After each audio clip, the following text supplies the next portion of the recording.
Welcome back to FiddleUP. I'm Emerald Ray, and I don't know if you heard that. That's some snow falling off my roof. There's a lot of snow here in Vermont right now, and it's all coming down. So if you hear any funny noises, that's probably what it is. This tune is a beautiful Scottish march called the Peat Fire Flame.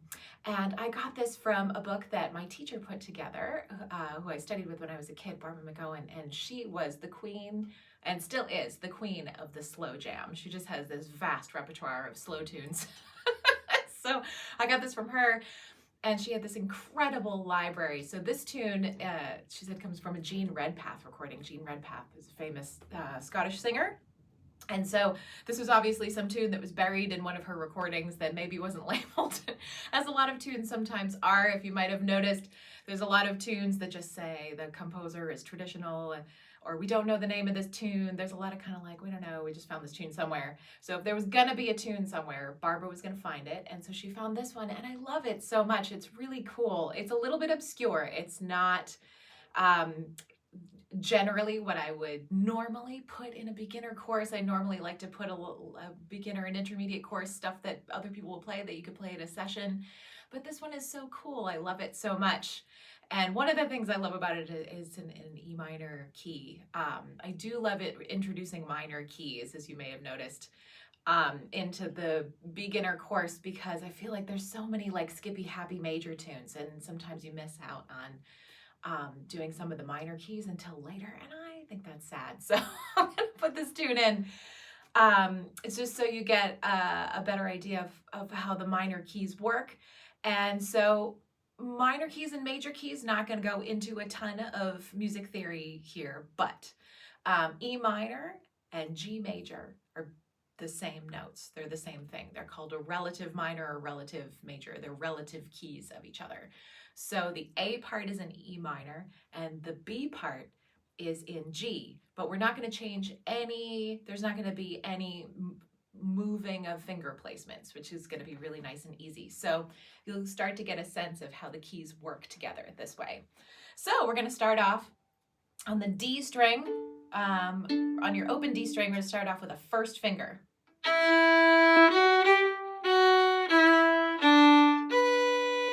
So that's just on the D and A string here. Start off with an E, first finger on your D string, and then we'll do a first finger, second finger, third finger. So that's 1, 2, 3, 1, or E, F sharp, G, and back to E. And you'll notice that one of those notes is longer than the other. That's a dotted rhythm. That's very common in Scottish music. Don't worry about it too much. It's just long, short, long, long.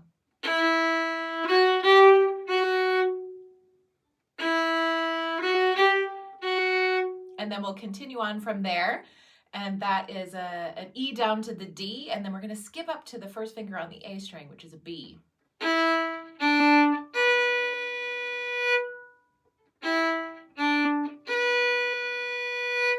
So this whole phrase together goes.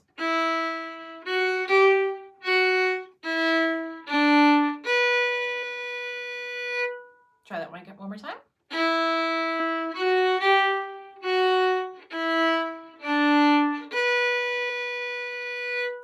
And then the next nice long phrase is super easy. It's just B, A, first finger, open, open. And then we'll go down to our third finger on the D string, or a G, and back up to the A again.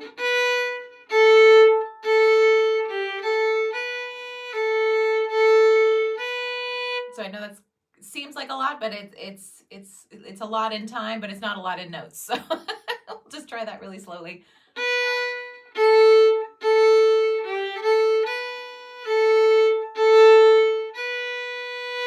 And one more time.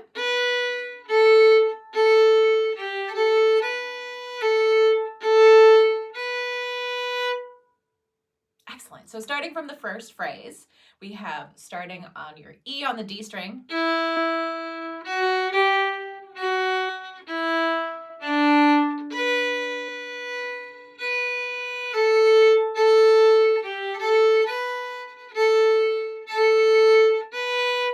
I'll try that one more time.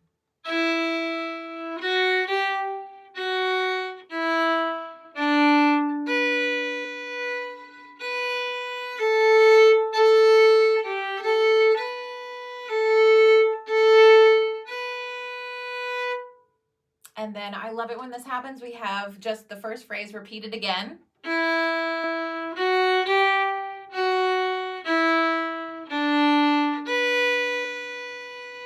And so at the end of that, we're going to sneak in a little A to get down to the G. So it's going to sound like this.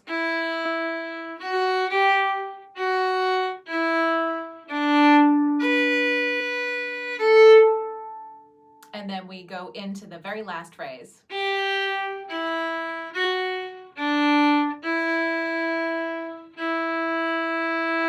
So very easy. That's all on the open, it's all on the D string.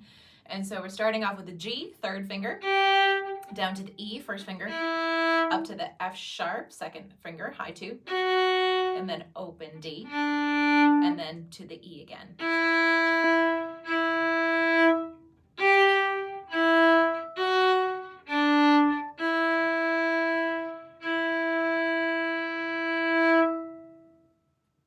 Okie dokie. So that is the whole A part, and it's written in this book as just A and B, so you can actually just play the A and then skip on to the B part.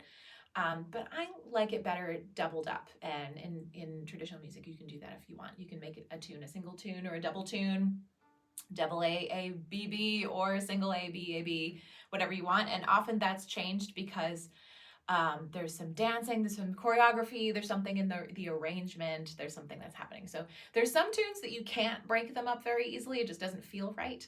But this is one of those tunes where it would be fine either way. So you can decide. So starting from the beginning of the A part, we have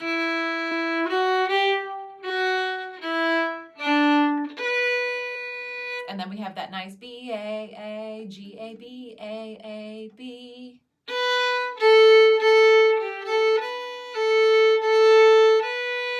And then repeat the first phrase again.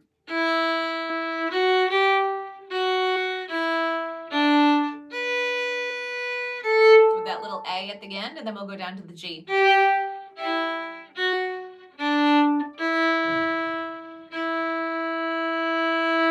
So let's try that all together twice through. Let's just go right into it.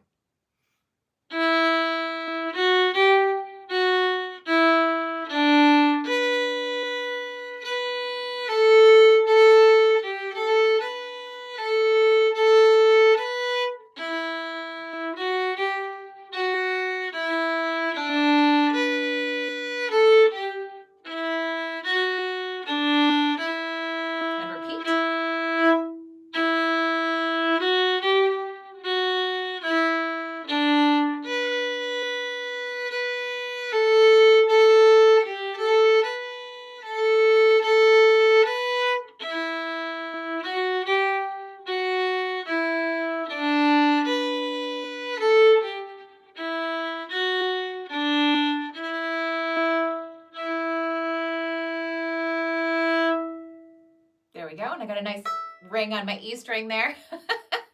That means I'm in tune, and so that's good. That's always a good thing. So plowing right forward into the B part here, so we're going to change to the key of G. So it's going to feel a little bit different, but don't panic. The fingers are all in the same place, just in your standard inch and a half an inch places. So there's nothing wild happening as far as where your fingers go. There's no low 2s or low 1s or high 3s or anything like that.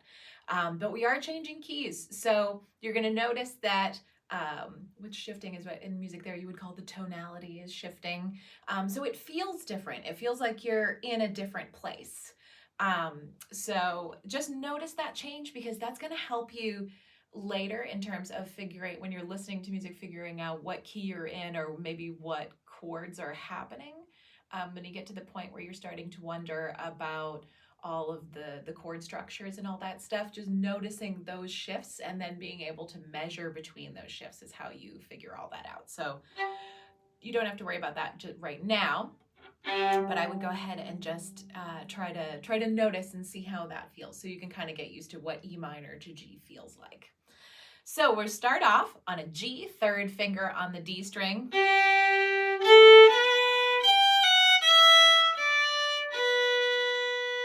So you'll notice it's rhythmically exactly the same as the first phrase of the A part. So getting used to rhythmic little rhythmic motifs here is a good thing to do too. Dum dum ba dum da da da da da. But we're gonna cover a whole octave here. It's gonna be fun. So third finger on the G string. So that's G, A, B. Up to your first finger on the A string, and then we're gonna jump up to the second finger on your E string, which is a G. So let's try that together.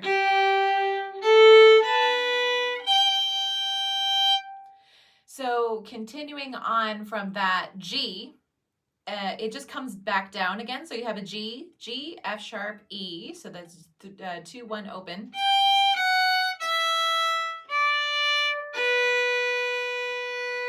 So I know that's a lot at one time, but that phrase is a little bit hard to split up. It just feels so good all together. So we'll try it all together.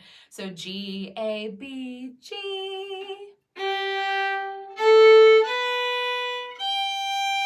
And from here, you're going to peel off through the first finger down to the E string. And then go down to the A string for a D and a B.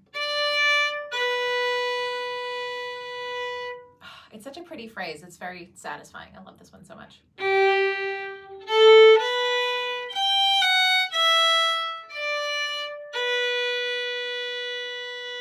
We'll try that again.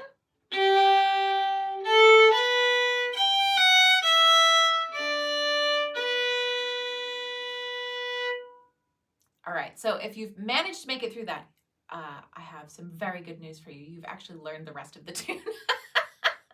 We're just gonna splice that in with the parts from pieces from the A part. So I love how these tunes are all constructed like this, where it just makes it really easy to learn them. So the next thing we're gonna do is the second phrase from the A part.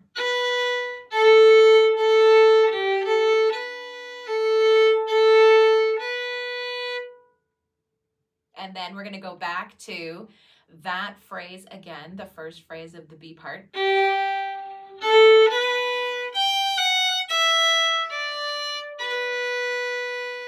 And then sneak a little A in there again so that we can get down to the.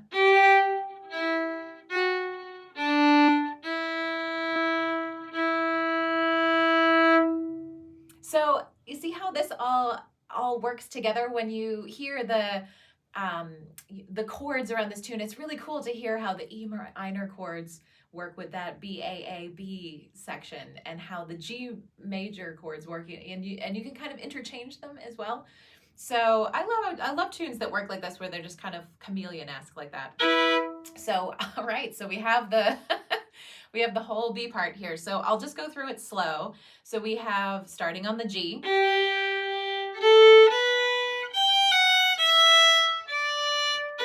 And then B, A, A, B.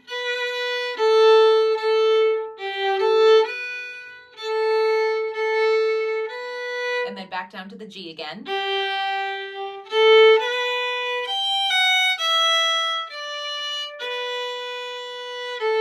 And then to the G, heading down into that last phrase.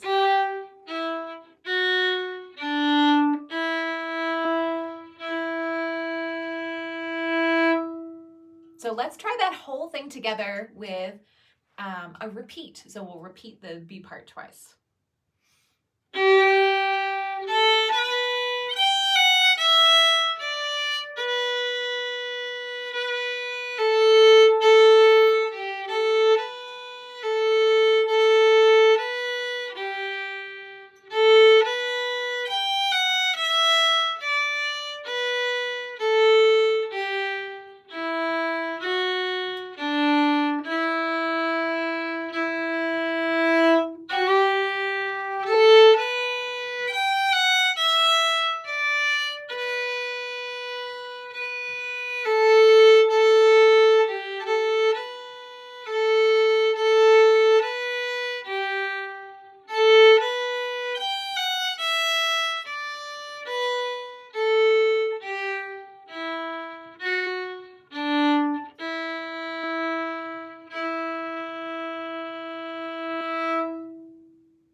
There we have it. So very, very quick tune. We learned that so fast. So I'm just going to go ahead and play the whole thing at that speed, A, A, B, B. and we'll play that all together, and then we'll be done. It's so nice when you have tunes that are just lickety split like that. I love it. Tunes that take 10 minutes to learn, or 20 minutes in this case, but that's okay. Actually, we got it done in under 20. I love that. So let's start from your E on the D string.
And there we have it. That's the peat fire flame.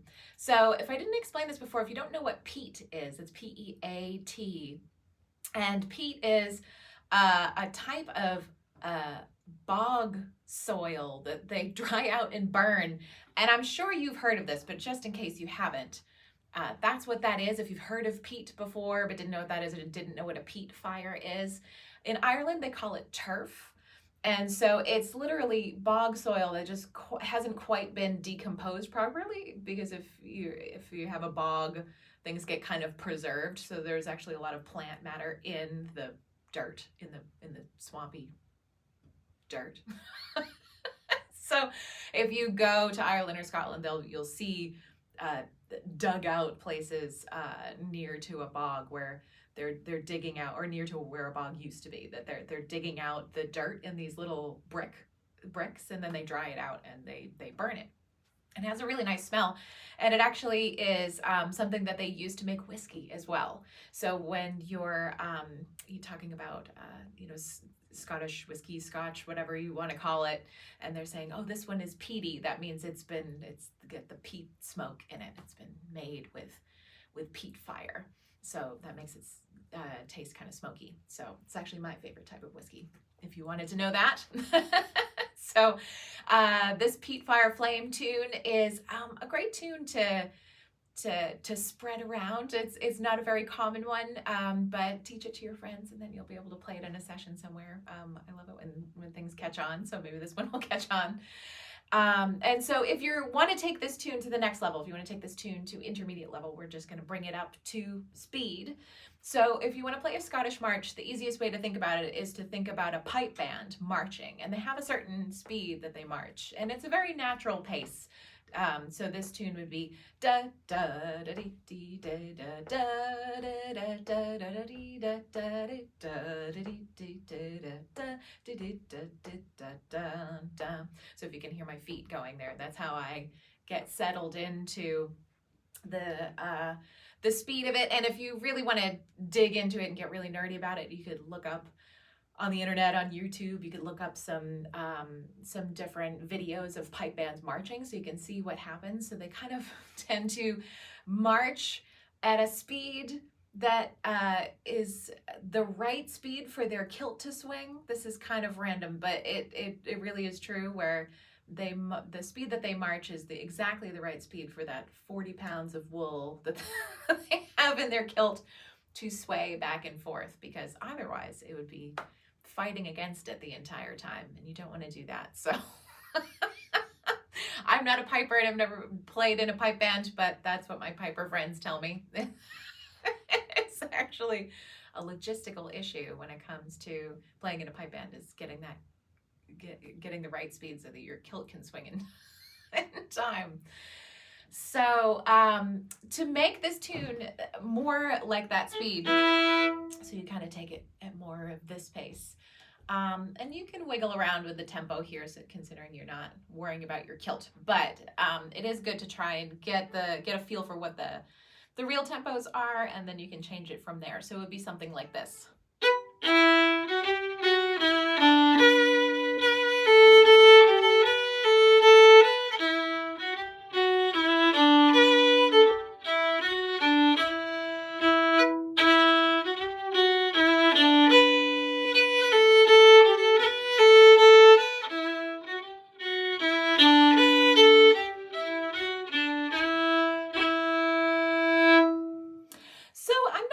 A huge amount of ornamentation, actually. I think this one is it sounds nice being a little bit blocky like that. It's this tune kind of has some attitude on its own. So I'm letting it kind of speak for itself, actually. I'm not doing a ton. So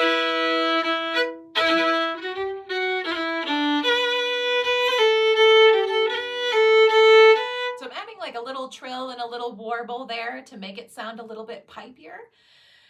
But this is the kind of tune where you could let it be a little bit more in your face, aggressive, and less pretty, or you could let it be all the way pretty. So I'll show you what I mean by that. So if you wanted this to be an in your face tune, you would kind of dig into the grit of your fiddle a little bit more.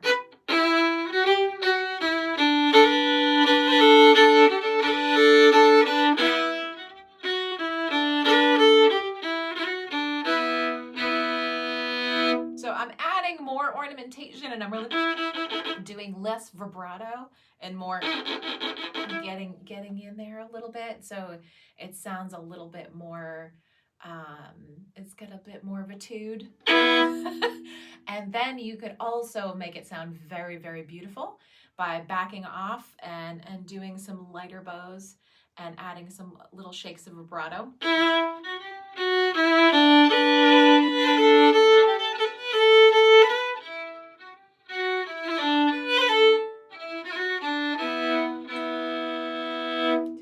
Sound a little bit slinky and mysterious. So there's all kinds of things you could do with this tune. And then, but I think the important thing is to really make a big deal out of the B part, because it does change to that key, because marches tend to sound pipey because they are pipe tunes. You definitely want to hit that G on the bottom, if nothing else.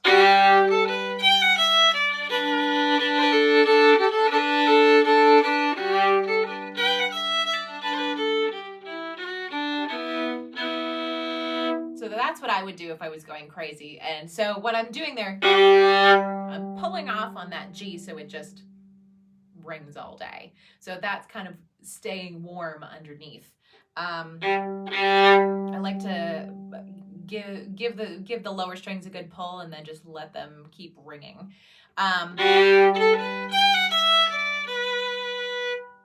Do you hear how that G string is still ringing there? That's what you want. You want to just keep it warm. So lots of opportunities for double stops here. You can do your open. When you go to that B, you can do an open D. And then when you go up to the G, you can grab that B as well. So you get a nice little G chord at the top there.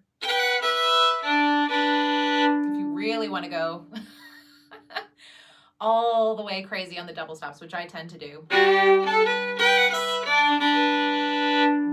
just do the whole thing. So how I did that on the top was it's a little tricky, but things like that take a little bit of practice. They're very awkward at first, but I'm still playing the top notes, but I'm working with that double stop, sort of barring over with my barring over and not barring over with my first finger. And that's how you get those. But if you try, that's going to feel very awkward at first. It's hard to get stuff like that clean. So I would definitely spend, don't get scared away if it's hard, because it just is very hard to do that. I'm making that look easy. But that's some ways that you can add some real resonance to the B part and really make it stand out from the B part. And I think doing double stops is really great to do for two reasons. It's good to, just when you're playing the tune, it's good to emphasize that key change, but then it's also very handy, I have found, to play double stops if you're playing in a session or something and you have somebody who's accompanying you who maybe hasn't heard that tune before. Playing lots of double stops is actually really handy, because then they'll hear it and go, oh, I know what that chord is now. So that's some really advanced stuff, but it is something to think about. That's actually why I originally started doing so many double stops when I was playing. I personally am a very double stop heavy player for a Celtic player. So I do a lot of them all the time, and I actually started doing that because I knew what the chords were, and I was often playing with a guitar player in a session or something like that, and I was playing stuff that they didn't know, and that was the easiest way to let them know that we had changed to G, or this was starting on a 4 chord, or blah blah blah. So it's good to just be aware of that. So I hope you enjoy this tune as much as I do. I really love this tune, and hopefully we'll be able to play it together by a peat fire at some point. That would be really super cool. So yeah, let me know what you think of this tune, and I will see you in the next video.